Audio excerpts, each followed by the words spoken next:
Hello viewers, कैसे हैं आप सब। तो जिस तरह से आपको पता है हमारे पास सी शार्प के इंटरव्यू क्वेश्चन और आंसर से रिलेटेड यहाँ पे ये प्लेलिस्ट चल रही है।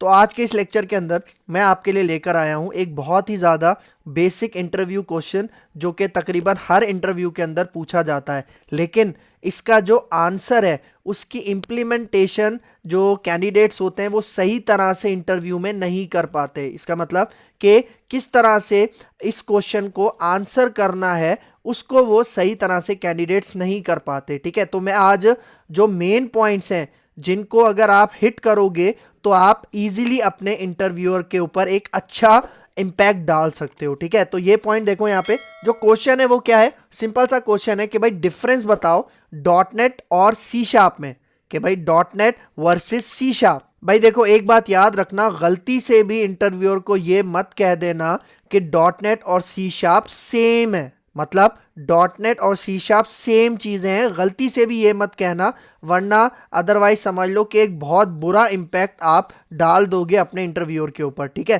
तो इसके डिफरेंसेस में बताता हूं, यहां पे आ जाओ। तो यहां पे देखो सबसे पहला पॉइंट, ठीक है, डॉट नेट के बारे में सबसे पहला पॉइंट देखो क्या कह रहा है, dot net is the framework and run time. और अगर सी शार्प की बात करें, C sharp is a programming language created by Microsoft. ठीक है भाई, देखो ये पहला और मेन डिफरेंस है। देखो डॉट नेट क्या है, डॉट नेट एक फ्रेमवर्क है और वो रन टाइम प्रोवाइड करता है किसके लिए, प्रोग्रामिंग लैंग्वेजेस के लिए। ठीक है, ये तो हो गया आपके पास dot net framework. C sharp simple क्या कहोगे आप, प्रोग्रामिंग लैंग्वेज जो कि माइक्रोसॉफ्ट ने बनाई है। ठीक है, तो यहां पे देखो ये जो फ्रेमवर्क है, फ्रेमवर्क बेसिकली क्या होता है, यहां पे देखो framework it is a collection of libraries. इसका मतलब कि आपके पास ये जो डॉट नेट फ्रेमवर्क है इसके अंदर बनी बनाई बहुत सारी लाइब्रेरीज मौजूद हैं, ऐसी लाइब्रेरीज जिनको हम अपनी प्रोग्रामिंग लैंग्वेज, जिस तरह से सी शार्प है, सी शार्प प्रोग्रामिंग लैंग्वेज के अंदर हम इस कलेक्शन ऑफ लाइब्रेरीज को यूज कर सकते हैं। लेकिन अगर मैं यहाँ पे सी शार्प का पॉइंट बताऊं तो देखो यहाँ पे क्या कह रहा है, C sharp has a specific syntax, it has rules around keywords where semicolons go and how to declare statements.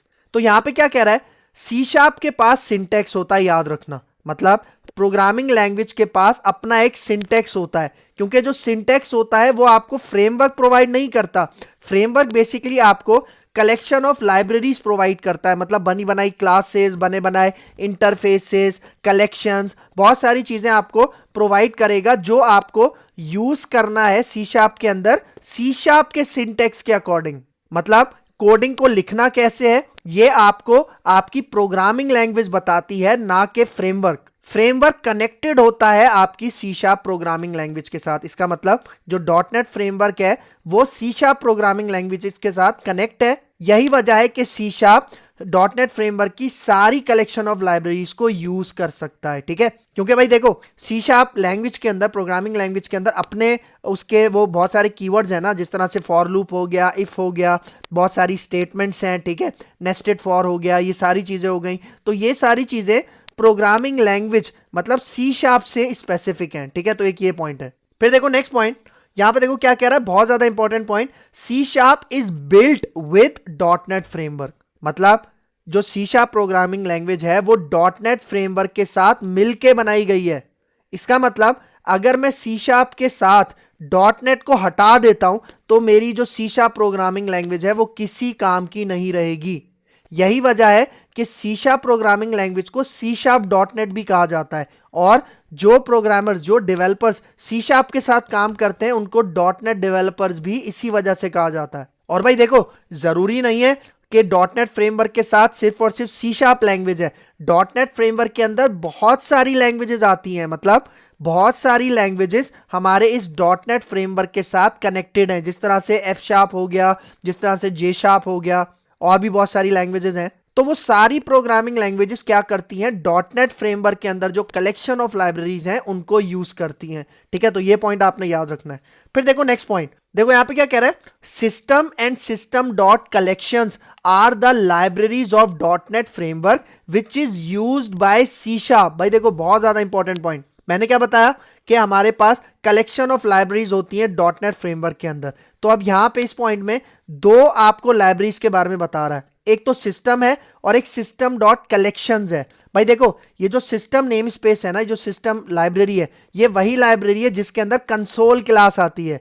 और कंसोल क्लास क्या, आपने मेथड भी पढ़े होंगे, जिस तरह से राइट हो गया, राइट लाइन हो गया, रीड हो गया, रीड लाइन हो गया, ये सारे मेथड्स आपके पास कंसोल क्लास के हैं। और कंसोल क्लास सिस्टम के इस नेम स्पेस से हमें मिलते हैं। और ये नेम स्पेस कहां पे मौजूद है? ये नेम स्पेस हमारे डॉटनेट फ्रेमवर्क के अंदर मौजूद है। और आपको पता है कि ये जो कंसोल डॉट राइट लाइन है, रीड लाइन है, ये सारे हम कहां पे यूज करते हैं? सी शार्प के अंदर यूज करते हैं। लेकिन ये आ कहां से रहे हैं? डॉटनेट फ्रेमवर्क से आ रहे हैं, ठीक है।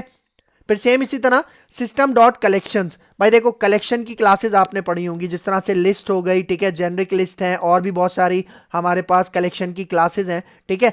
तो वो सारी कलेक्शन की क्लासेस कौन से नेम स्पेस से आई हैं? System dot collections. तो ये जो सिस्टम डॉट कलेक्शंस है, ये भी आप समझ लो एक नेम स्पेस है, एक लाइब्रेरी है, किसके अंदर? डॉटनेट फ्रेमवर्क के अंदर, जिसको हम यूज करते हैं अपनी सी शार्प प्रोग्रामिंग लैंग्वेज के अंदर, ठीक है। तो ये भी बहुत ज्यादा इंपॉर्टेंट पॉइंट है।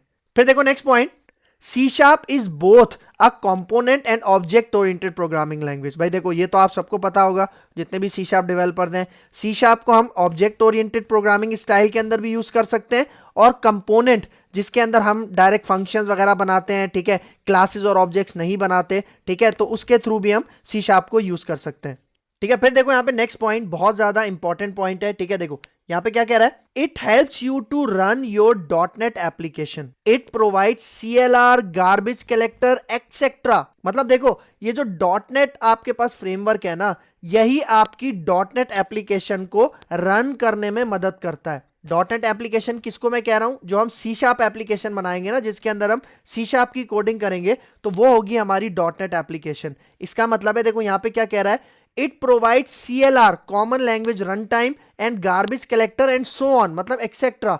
मतलब जो जो चीजें हमें सी शार्प के प्रोग्राम को रन करने में मदद देती हैं, वो सारी कौन प्रोवाइड करता है? डॉटनेट फ्रेमवर्क प्रोवाइड करता है। जिस तरह से CLR हो गया, गार्बेज कलेक्टर हो गया, CLS हो गया, एक्सेट्रा, बहुत सारी चीजें हैं जो कि हमें डॉटनेट फ्रेमवर्क प्रोवाइड करता है। क्योंकि मैंने क्या बताया था, ये फ्रेमवर्क भी है और रन टाइम भी है। तो रन टाइम और फ्रेमवर्क से रिलेटेड जितनी भी चीजें हैं जो कि प्रोग्रामिंग लैंग्वेज को चाहिए होती हैं, सी शार्प को चाहिए होती हैं, वो सारी आपको डॉटनेट फ्रेमवर्क प्रोवाइड करता है। बाकी देखो, CLR क्या होता है, गार्बेज कलेक्टर क्या होता है, इससे रिलेटेड भी इंटरव्यू क्वेश्चंस मैं इसी प्लेलिस्ट के अंदर लेके आता रहूंगा, तो स्टे ट्यून्ड, ठीक है।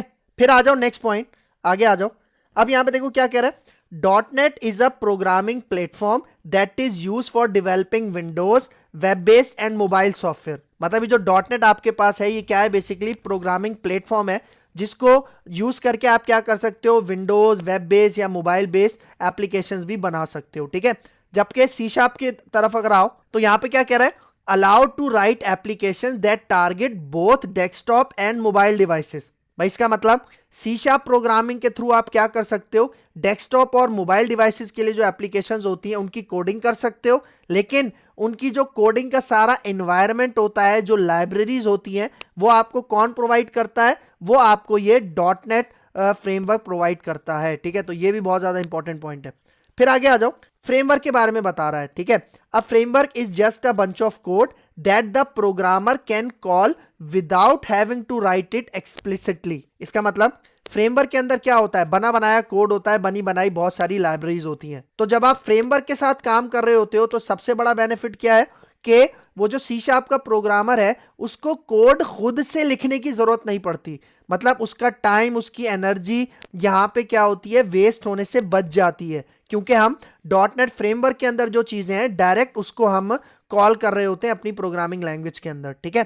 फिर यहां पे देखो, provide familiarity to programmers coming from C और C++ बैकग्राउंड, ठीक है। इसका मतलब कि भाई जो प्रोग्रामर C और C++ के बैकग्राउंड से आ रहे हैं, उनको सी शार्प का एनवायरनमेंट भी कुछ उसी तरह का फील होता है, क्योंकि बहुत सारे जो सिंटैक्सेस हैं वो उसी तरह के हैं जो C और C++ में आप यूज करके आए हो। तो ये एक पॉइंट है किसका? सी शार्प का। तो भाई देखो, ये कुछ डिफरेंसेस हैं। अगर आपने ये डिफरेंसेस अच्छे तरीके से अपने इंटरव्यूअर को एक्सप्लेन कर दिए, तो स्टार्टिंग से ही आप एक अच्छा मोमेंटम गेन कर लोगे, और इंटरव्यू के एंड तक वो वाला जो मोमेंटम है, पॉजिटिव मोमेंटम, वो एंड तक चलेगा, और आप इंशाल्लाह अपने जो ये आपका इंटरव्यू है, वो इजीली आप 100% क्रैक कर सकते हो। तो यहाँ पे हमारा ये लेक्चर हो गया है वाइंड अप। तो अगर आपको मेरी वीडियो पसंद आई है तो मेरा चैनल जरूर सब्सक्राइब करके जाना, इसके साथ साथ बेल का आइकन भी प्रेस करना, क्योंकि और भी बहुत सारी वीडियोस सी शार्प इंटरव्यू से रिलेटेड मैं इस चैनल के ऊपर लेके आता रहूंगा। तो मुझे अपनी दुआ में याद रखना। मिलते हैं इंशाल्लाह नेक्स्ट लेक्चर में, तब तक के लिए दीजिए इजाजत। अल्लाह हाफिज।